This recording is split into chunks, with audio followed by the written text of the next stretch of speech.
Geralmente, as crianças são cheias de perguntas. Algumas delas são mais curiosas ou não. E geralmente elas perguntam o porquê das coisas para entender. É comum.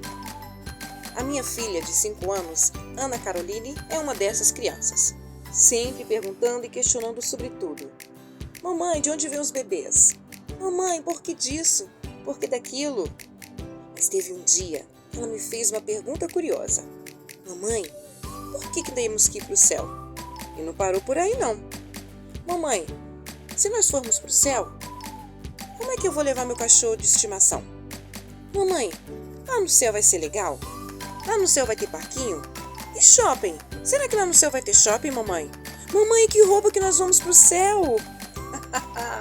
Perguntas de criança, tudo bem? Sejam todos bem-vindos ao capítulo 15 do livro de Salmos. Por quê? A pergunta certa traz a resposta certa. Quando crianças perguntamos, talvez você, como eu, não foi tão curioso, não é verdade, Mary Ellen? Porque a Mary Ellen sempre foi uma criança curiosa, perguntando e questionando sobre tudo. Aliás, continua assim, né? Mas o interessante, minha irmã, é que quando crescemos, nós entendemos que a resposta certa é fazer a pergunta certa. Muitas vezes até ouvimos respostas certas com perguntas erradas. Por exemplo, se nós formos comprar um veículo, um carro, nós temos que fazer as perguntas certas, porque senão este carro vai dar problema lá na frente. Como está o motor, quilômetros rodados, os pneus, e vamos fazendo diversas perguntas. Para quê? Para ter as respostas certas. As perguntas certas é a chave para a sabedoria.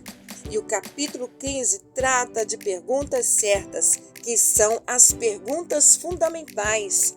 Quais são as perguntas fundamentais?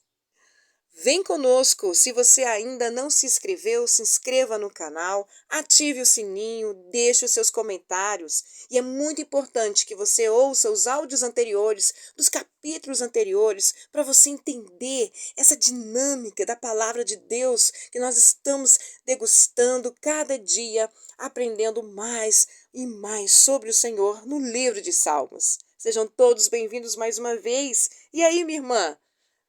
Você era uma criança curiosa, continua sendo um adulto curioso. Mas você se lembra de alguma pergunta extraordinária que você tenha feito, alguma curiosidade na infância, algum momento que você precisou perguntar sobre aquilo? Talvez tenha recebido a resposta certa ou não. Você se lembra de algum momento? Hello! Essa pergunta das perguntas, isso aí é minha cara. Olha, eu acho que minha sobrinha me puxou, porque as perguntas dela são ótimas. Sim, a vida é uma pergunta, eu sempre perguntei e sempre fui mal interpretada pelas minhas perguntas. Eu não sei se eu fazia as perguntas certas, eu acho que não. Isso incomoda muito, né? Tem muita gente que tem problema com as perguntas. É como se você estivesse invadindo um lugar que as pessoas não quisessem que você conhecesse, que você desbravasse. E de fato, eu acho que eu nasci com um espírito desbravador e aventureiro. Então a minha vida é fazer perguntas. Claro que hoje, né, como adulta, eu busco fazer perguntas para quem tá afim de responder. E eu sou mestre em fazer perguntas para Deus. Assim como Davi, né, nesse salmo, que para mim é um salmo lindíssimo, que me traz muitas memórias felizes da infância, dos primeiros contatos que eu tive com esse texto. E eu acho que hoje vai ser um dos dias mais incríveis aqui nesse estudo. Que bom que você está acompanhando com a gente, você que está ouvindo. Que o Senhor te abençoe. Se você tiver perguntas para fazer, manda ver aí, faça perguntas. Eu amo responder, se eu souber, claro. Se nos capítulos anteriores o salmista Davi fez questionamentos com relação à providência de Deus sobre os seus inimigos, sobre as suas crises internas e externas, o alívio da tristeza de sua alma, quando ele pergunta: até quando, Senhor? Agora, Davi faz uma pergunta fundamental, extraordinária, que levará a todos os leitores da palavra de Deus a desfrutar, a entender como desfrutar da presença do Senhor. Pois é a pergunta fundamental da existência. Senhor, quem habitará no teu tabernáculo? Quem morará no teu santo monte?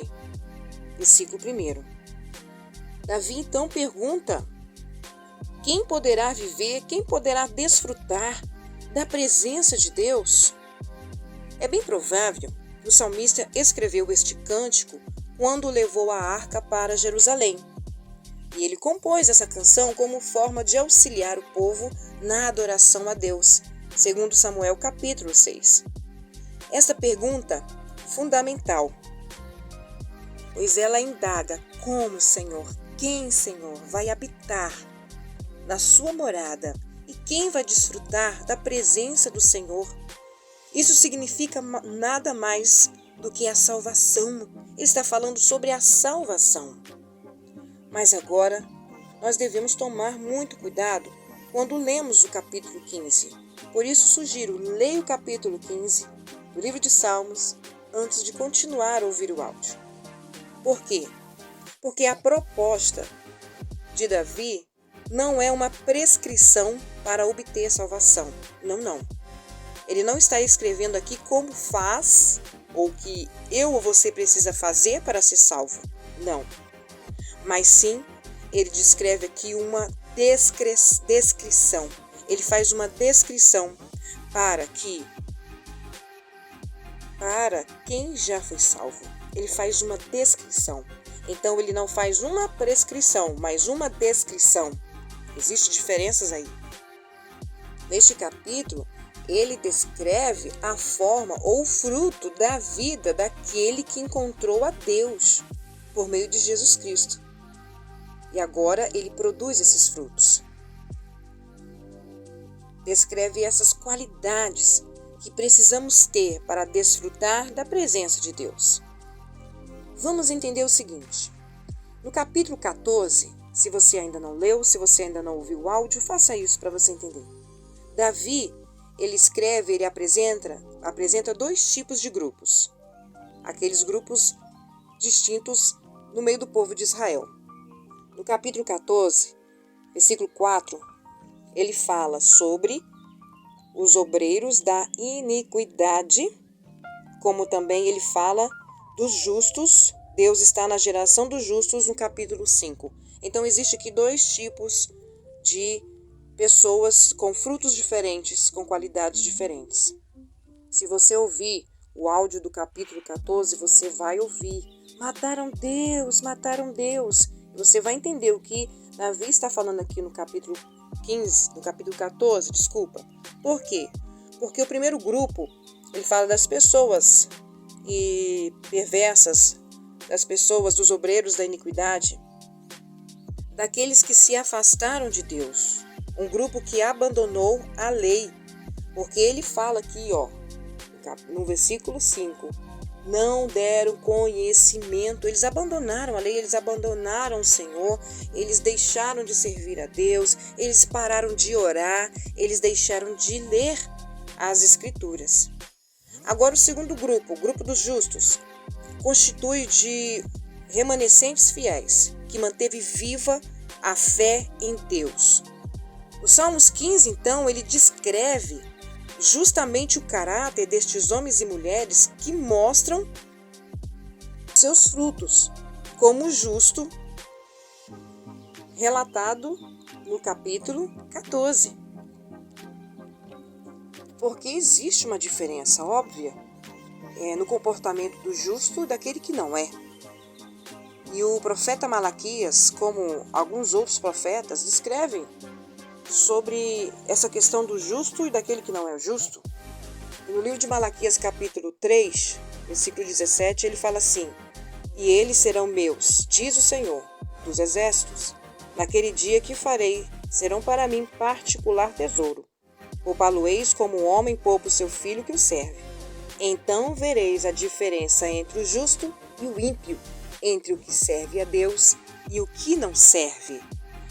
A diferença, então, entre os malfeitores, os ímpios e o justo, justamente é explicado aqui por Davi no capítulo 15, pois a vida do justo é pautada pela pergunta fundamental feita por Davi: Senhor, quem habitará no teu santuário? Quem morará no teu santo monte? Essa pergunta, ela revela um desejo. Ela revela a vontade imensa de Davi em viver próximo à presença do Senhor. Pois Davi sabia os benefícios de morar na casa do Senhor. Por isso ele desejava desfrutar desta comunhão e receber a proteção e a provisão do Senhor. Será que você também tem esse desejo de morar, de habitar, de estar junto na presença do Senhor? Hoje existem tantas canções que falam sobre morada, e fazer morada, vem morar em mim, mas querer, desejar estar na morada do Todo-Poderoso, desfrutando da presença dEle, da comunhão dEle, da presença, do poder, da graça, será que esse desejo faz parte do nosso coração hoje? Se você que nos ouve ainda não fez um convite para que o Senhor venha fazer morada no seu coração, faça isso hoje. Convide Jesus, faça a confissão de fé. Convide para que Ele possa fazer morada no teu coração, para que Ele possa ser o seu Senhor e o seu Deus. Então vamos lá. Entendendo que o capítulo 15, Davi não faz uma prescrição para se obter a salvação, mas ele faz uma descrição de como deve ser a vida do salvo. Por quê? Porque a salvação vem pela fé e não por obras. E Efésios capítulo 2, versículo 8, declara isso. Pois vocês são salvos pela graça, por meio da fé, e isso não vem de vocês, é dom de Deus, não por obras, para que ninguém se glorie. Então Davi está mostrando aqui no capítulo 15 que não é por obras que nós somos salvos. Não é por guardar os mandamentos. Obedecê-los, sim, mas é por fé. Pois a fé em Cristo é o único caminho para o perdão dos pecados e o encontro com a presença do Senhor. Neste capítulo, Davi não está falando de ofertas de sacrifício ou de doações pelo aquilo que você faz para obter a salvação. Aquele que conhece a Cristo sabe que a salvação se dá em função de sua fé pessoal em Cristo Jesus. É só você conferir no livro de Marcos, capítulo 12, versículo 28. Pois o Novo Testamento completa o Antigo Testamento. Então nós não seguimos a lei de Moisés ou dos profetas. Nós seguimos aquilo que Jesus testifica através do seu sangue no Novo e no Antigo Testamento. Assim, ele não prescreve uma condição para ser salvo, mas um desejo de estar na morada do Todo-Poderoso. É interessante porque talvez você não tenha conhecimento sobre este assunto. Se você tiver, faça um comentário e complete o nosso estudo de hoje. Alguns comentaristas afirmam que o capítulo 15 era o salmo do povo judeu. Mas era o salmo que trazia pavor. Ué, mas um salmo que traz pavor, um cântico que traz pavor? Como isso? Por quê? Se você for ver na história judaica, você vai ler e encontrar que Gamaliel, você se lembra de Gamaliel? Gamaliel foi o professor do apóstolo Paulo. Você vai conhecê-lo lá no livro de Atos. Nos históricos judaicos, então, diz que quando Gamaliel ele lia os Salmos 15, ele chorava e chorava. Mas por que ele chorava? Por que trazia pavor para os judeus? Porque ele se perguntava: é preciso fazer tantas coisas para se salvar? Ele fez essa pergunta porque os rabinos ensinavam que haviam 613 mandamentos. Os judeus tinham 613 mandamentos e precisavam obedecer, a fim de ser justo, descrito no livro da lei, no livro por Moisés, que é a Torá. No Talmud, que é o código da lei judaica, que resume a Torá, que é o livro da lei, revela esses 613 mandamentos. Mas aqui, no capítulo 15, olha que interessante, no capítulo 15 do livro de Salmos, eles reduzem os mandamentos de 613 para 11 mandamentos. É só você conferir no capítulo 15, leia versículo por versículo com cuidado, que você vai ler aí 11 mandamentos. Mas 613 em 11 mandamentos, é óbvio que isso não existe. Isso foi uma criação dos judeus, das suas leis, para que pudessem seguir. Ainda conta a história que eles criaram esse método de guardar mandamentos na seguinte referência: nós temos 248 ossos. Então eles falaram: temos 248 mandamentos positivos. Talvez eles falaram porque os ossos que sustentam o corpo, né? E aí sobram 365 mandamentos. E esses 365 mandamentos seriam os mandamentos negativos, um para cada dia do ano. Era assim que eles interpretavam os Salmos 15. Por isso que Gamaliel chorava, porque ele não sabia como que ia fazer para obter essa salvação. Ele ainda não entendia que a salvação vinha pela fé. Óbvio que não. Mas a salvação vem pela fé. Portanto, o livro de Salmos, ele descreve como que este salvo agora vai desfrutar da comunhão do Senhor. Nos versículos 2 até o 3, ele faz as perguntas fundamentais do caráter do justo. A primeira, um caráter irrepreensível, ou está relacionado com a integridade. Segundo, um caráter com uma conduta reta, relacionado com a honestidade. Terceiro, as palavras verdadeiras, relacionadas com a sinceridade. Tendo essas 3 virtudes básicas, procuraremos desenvolvê-las em todas as áreas de nossas vidas, e assim seremos obedientes ao Senhor. Observa que o verbo viver, praticar e falar encontra-se no presente do indicativo, mostrando que o cristão obedece ao Senhor a todo tempo e procura agradá-lo. Quem não deseja Deus, quem não a deseja habitar na casa do Senhor, quem não deseja habitar no santo monte do Senhor, não pode dizer que foi salvo. É isso que Davi está querendo ensinar com o capítulo 15. Eu preciso desejar estar com o Senhor, desejar e desfrutar do Senhor. Por quê? Porque assim eu serei salvo. E não pelas obras, e não pelo que eu faço. E lá no capítulo 16, que nós vamos estudar amanhã, ele afirma isso no versículo 5.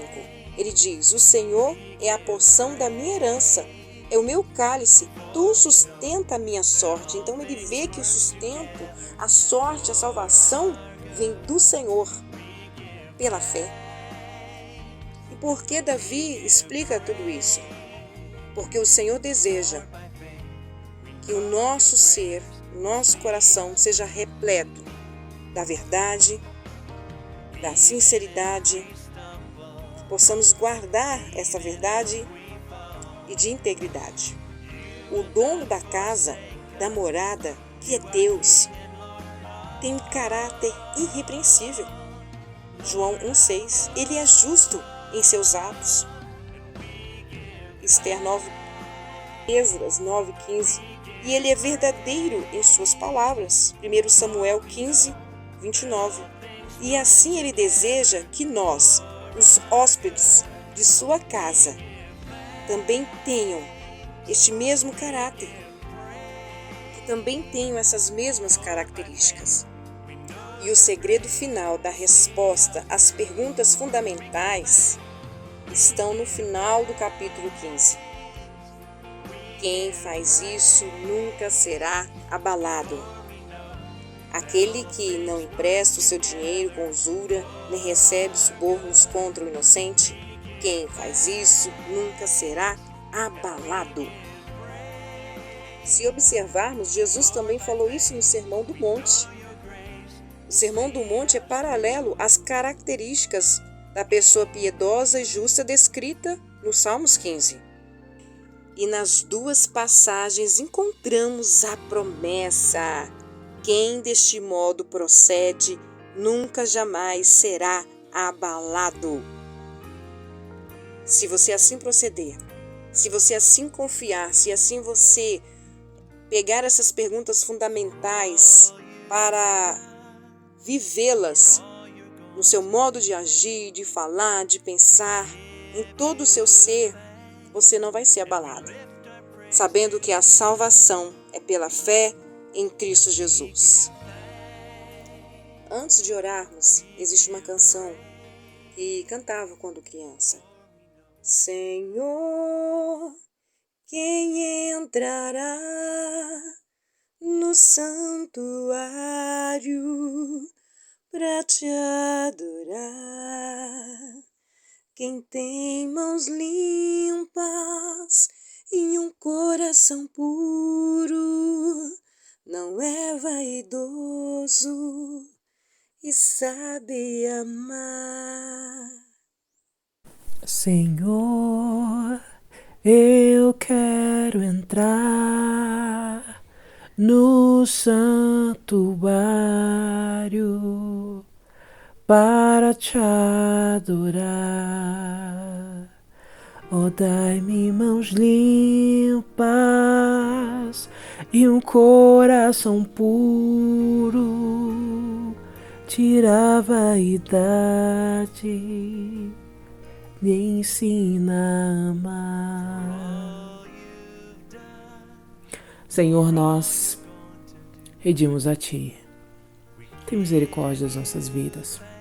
Não nos deixe, Deus, vivermos como no automático, fazendo o que tem que ser feito só por fazer, mas que o nosso coração seja como um de Davi, tão intenso, tão verdadeiro e tão apaixonado, tão amável, tão afável e tão justo, Senhor, ao ponto de fazer essa pergunta crucial para a nossa existência: como que eu vou ficar perto do Senhor? Como que eu vou diante da sua presença?